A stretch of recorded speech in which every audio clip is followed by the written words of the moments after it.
ये एग्जांपल्स करते हैं है ना। दोनों एग्जांपल्स में अपने को जो एक्सप्रेशन है वो सिग्मा के फॉर्म में दिया हुआ है, ठीक है। दोनों ही केसेस में अपने को बेसिकली है ना ये जो एक्सप्रेशन दे रखे हैं इनकी क्या वैल्यू है वो निकालनी है ना। इस वाले टॉपिक में क्वेश्चन जो है वो दो फॉर्म में बन सकते हैं भाई। एक तो ये है कि यदि सिग्मा के फॉर्म में एक्सप्रेशन दे रखा हो जैसे यहाँ दे रखा है, और दूसरा क्या हो गया भाई जैसे लॉन्ग फॉर्म में हमारे को सीरीज दे रखी हो।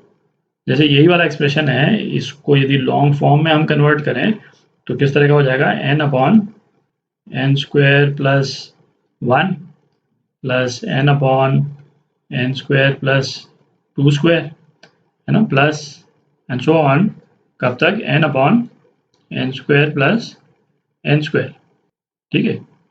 और कई केसेस में है ना यहाँ पे इसकी जगह पे क्या दिया हुआ होगा, 1/2n है ना, वो भी सेम ही चीज़ है, limit n tending to infinity. तो ये सेम क्वेश्चन जो है इस वाले फॉर्म में भी आ सकता है, ठीक। और इस वाले फॉर्म में आएगा तो सबसे पहला काम हमारा क्या होगा, इसको इस वाले फॉर्म में कन्वर्ट करें और उसके बाद में उसको इवैल्यूएट करें। तो पहले इस वाले फॉर्म में यदि एक्सप्रेशन हमको मिल जाए तो कैसे निकालते हैं एक बार उसको देख लेते हैं। तो ऐसा करते हैं, यहाँ पे जो एक्सप्रेशन जो अपन ने निकाला था पिछले वीडियो में, डेफिनेट इंटीग्रल का एक्सप्रेशन 0 to 1 जो सिग्मा के फॉर्म में कैसा दिखता है ना, उसको लिख लेते हैं 1/n sigma r is equal to 1 to n f r by n, और limit n tending to infinity है ना, ये तो है ही, ठीक।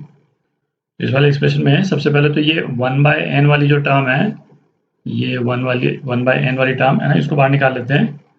तो क्या आ जाएगा है ना, ये limit n tending to infinity बार बार नहीं लिख रहे हैं अपन, 1/n sigma r is equal to 1 to n है ना, n स्क्वायर अपन ने कॉमन ले लिया तो ऊपर तो 1 ही रह गया, तो क्या आ गया 1 प्लस r/n का स्क्वायर, ठीक।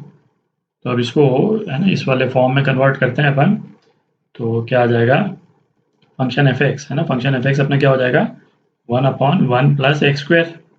r/n जो है वो क्या था, वो x था, और 1/n वो क्या था, dx, ठीक।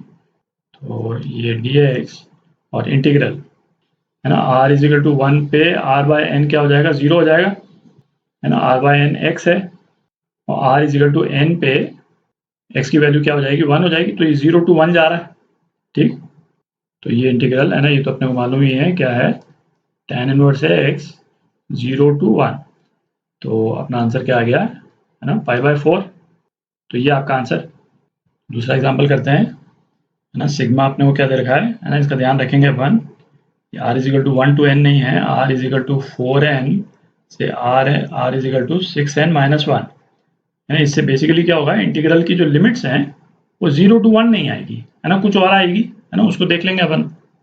फिर ये क्या है एक्सप्रेशन, n अपॉन है ना r/n लाना है अपने को, तो n स्क्वायर कॉमन ले लेते हैं, तो ये क्या आ जाएगा r/n स्क्वायर माइनस 2 स्क्वायर है ना, 4 क्या हो गया 2 स्क्वायर हो गया, तो ये क्या हो गया 1/n sigma r is equal to 4n से 6n minus 1 upon r/n square minus 2 square, ये हो गया, ठीक।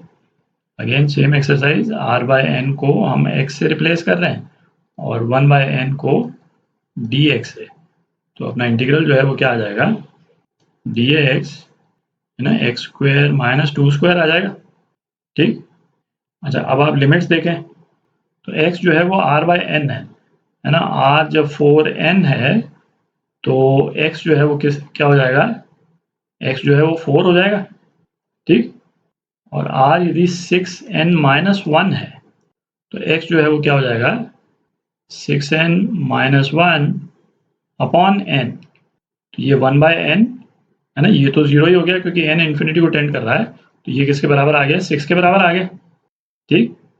तो इंटीग्रल की जो लिमिट्स हैं वो क्या हो गई 4 to 6 हो गई है ना, 0 to 1 नहीं हुई, 4 to 6 हो गई। तो ये जो है वो स्टैंडर्ड फॉर्म में है ना, एक्स स्क्वायर माइनस ए स्क्वायर, तो इसका इंटीग्रल क्या होता था 1/2a, और ए क्या है 2 है, तो है ना 1/4 ln x माइनस ए अपॉन एक्स प्लस ए, ठीक है, इसका मॉड। और इस इंटीग्रल में अब अपन लिमिट्स लगा देंगे 4 to 6 थोड़ी जगह कर लेते हैं। ये क्या आ गया है ना, 1/4 ln 4/8 माइनस ln 2/6। ठीक, ये क्या हो गया, ये 1/2 हो गया, तो क्या हो जाएगा 1/4 ln 1 minus ln 2 minus ln 2 plus ln 6। ये तो 0 ही हो गया। माइनस ट्वाइस ln 2 ln 4 के बराबर हो गया है ना, तो माइनस ln 4 प्लस ln 6 है ना, तो ln 6/4 तो ln 3/2 हो गया ही है ना, तो ये क्या हो जाएगा 1/4 ln 3/2। तो ये आपका आंसर है ना, ये आपका आंसर।